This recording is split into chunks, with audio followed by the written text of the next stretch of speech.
Brian and Jamie Johnson from Frankfort, South Dakota. We farm with Brian's parents on his family farm just south of Frankfort, about 5 miles. And we have 4 kids, Ella, Lila, Leo, and Evelyn. We also have chickens and a few farm cats.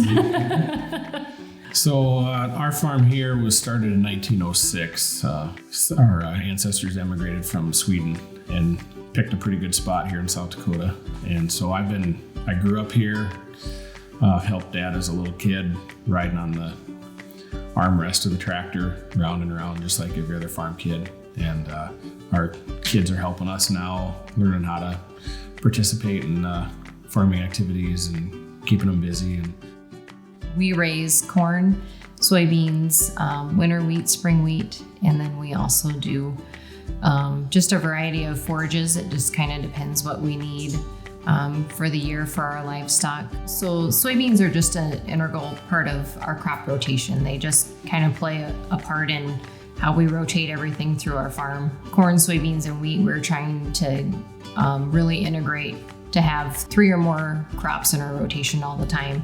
So having soybeans part of that rotation is important. Conservation's always been a big part of our farm. My dad was one of the first in the area to switch to no-till back in 1986.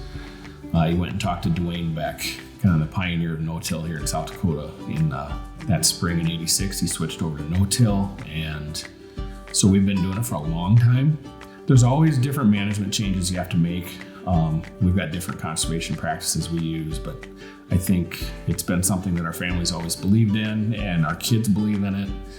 They're seeing the benefits of it, of being able to get through not only the drought years, but the wet springs, and be able to absorb all that moisture that we get and save it in the soil for later. Yeah, so I always say that Alan did all the hard work. Back then, there was no machinery that was manufactured to be no-till. He had to retrofit things and do all the hard work of trial and error getting things to work. And now we can just play off of all of those things and experiment with the different crops and different rotations and livestock and all the research that we find from other farmers and other people in conservation, and try to apply it to our farm to keep moving this farm into the future.